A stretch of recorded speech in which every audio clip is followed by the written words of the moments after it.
All right, let's check out where the bath fan is at that we're gonna replace. Right here's my tripod, and there's the fan. And what I'm gonna do is light this incense right here, the stick, and it just puts out a fine smoke, and we'll just see what goes into the bath fan. So we'll see a before and after. All right, so now listen as I turn the fan on. It's pretty pathetic. Takes a minute to warm up. It's barely spinning. And I have spent a lot of time cleaning that out, vacuuming it, putting some light oil, machine oil in there, and it's just time to replace it. So I'm gonna turn that on and put a blue light. Hopefully that'll help us see the smoke go up a little bit better. I'll turn the other lights off. All right, can you see the smoke rolling up? Okay, so there is smoke hanging out over here. It's not all getting pulled in. Okay, let's get the other fan going. So now we're ready to get started replacing the fan. So I have my ladder in here. I have my Milwaukee M12 rocket light. This is gonna come in handy because we're gonna cut the power to that pretty soon. We're gonna flip the circuit breaker. So first let me show you one of my handy tools that I have for checking the power. So this is my voltage detector right here. So I'll just show you how this works. I always use this just kind of for insurance, making sure I don't get shocked. All right, so we're gonna look for some wires here. So first we're gonna take this little acorn nut off right here. When you put this next to a wire, if it has electricity in it, you can hear that. So then I'll turn this light off. No power to it, it's not beeping. Okay, so now we're gonna go to the circuit panel. We're gonna find out which breaker it is, turn it off, and then we can go in here and work and not to worry about getting zapped. All right, so now we have the light out. I have this part disconnected, that's to the fan. So if you need to, you can just replace the motor part, as far as I understand. I don't think it would be too difficult to do, but I just want to replace everything in here. So right now I can see that it's kind of teetering. It looks like it's connected to a 2x on this side right here. So we have to unscrew this a little bit and get up in there and finish unbolting it. Oh, all right. And then it just comes out like that. I guess that kind of scared the dogs a little bit. So this is what the fan looks like. It's not real built up on there. You can see that I have done some maintenance trying to keep it clean. This motor right here is like 25 years old, so it's definitely, I think it's time to replace it. All right, so there you can see the corner. You can see which way that the air is flowing out. And there's all the wire nuts up there, all the electrical. So we're going to disconnect that next. I have this light right here. It's a little Milwaukee USB pivoting floodlight. It's magnetic. This thing is just amazing. I often like to get a picture before I take anything apart, just so I remember exactly how it went back together, how it worked before. Now we just want to separate this out. So here we have the 4 wires. There's the bare, the white, the black, and the red. So one's going to operate the fan, another one's going to operate the light. All right, so what I'm going to do right now is just show you how I'm going to wire this. I might be up in my attic doing it where it's dusty. I'll have a mask on. So it's going to be a little bit easier just to quickly show you and explain it right here. So first thing I'm going to do, I have this cable connector right here. So this is going to go into this knockout plug right there that already had the knockout taken out. We're going to say this is the wire for my house. This is just a scrap piece. So I have a white, a red, a black, and then right here we have the bare wire. I have to make sure that's unscrewed enough so we can feed that through. Okay, so I just tightened that down, so that's going to be tight there. That's going to push into that right there and lock in place. Okay, so after I had the bare wire screwed down, then I'm going to connect these wires just like they were in the house before. So we have these WeHug connectors right here. They're kind of a push in and they lock in place. So we'll put the stranded, there's 2 stranded wires, and this is a solid wire.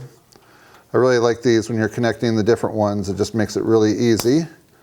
Then here's the other one. You see how neat, quick, and clean that is? Then right here is the 2-position one. Now all these things you can pick up at Home Depot. That's where I got mine. So we're gonna put the 2 black, that black one right there. It's going to go in there. That's locked in place. Next, the red and blue go together. This makes it so much easier than using the twist-on. Just see a lot of people that go into this simple style. So then when it comes to locking this down, This is going to get tucked inside of here. Push all that in there. I have a screw for that. All right, so right now I'm going to push this. This is a friction fit, so I'm going to push that in there and lock it in place. There it goes. So then you'll just stuff the wires in there. Fold this in here. Push it down, and there's a screw that goes right here. Everything's all wired and ready to install. Okay, we have electricity off, and now we're going to see if we can get this box out of there from down here. I'm going to use a pry bar, and I also have a multi-tool.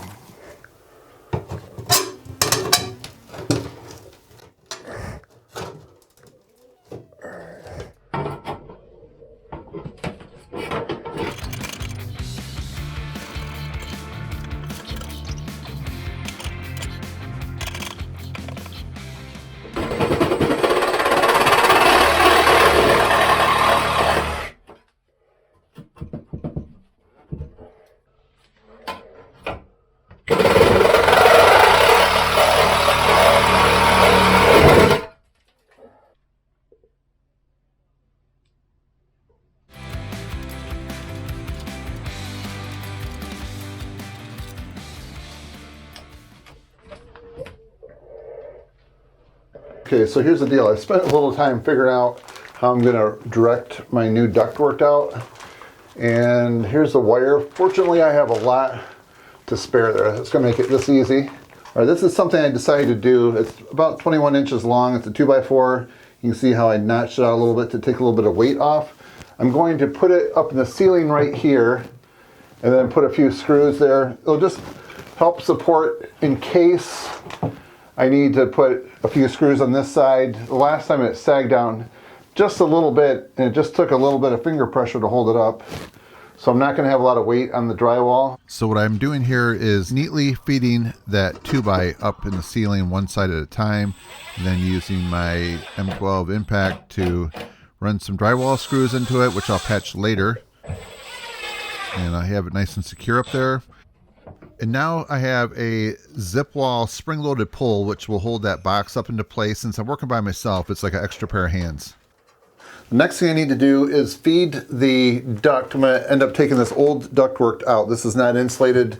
Since we have cold winters here, I'm going to put an insulated duct going up because the hot air going out of here will condensate when it hits this right here. So I think the best thing, my best interest is to put an insulated duct up there. So right now I'm only about 5 or so feet from the eave. I have a 612 roof pitch, and it'd be really difficult to crawl up in here and do some work. So what I'm going to try to do is as much as I can from down here and feed the tube going that direction. It needs to go probably about 16 feet, actually that way, but I'm going to go that way a little bit and then that way. And then the way that I'm going to feed the tube over there, just so I can reach it, I have this glow rod set. This is for electrical wire.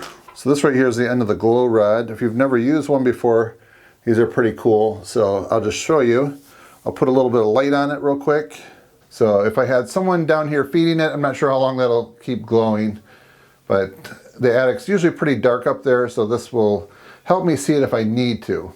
So my best advice to you is to do as much of the work as you can below the ceiling inside the house.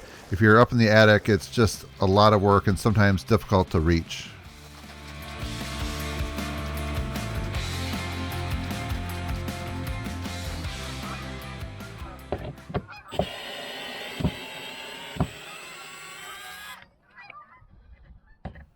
So now I'm removing the exterior vent on my house. You can probably hear the Canadian geese flying overhead.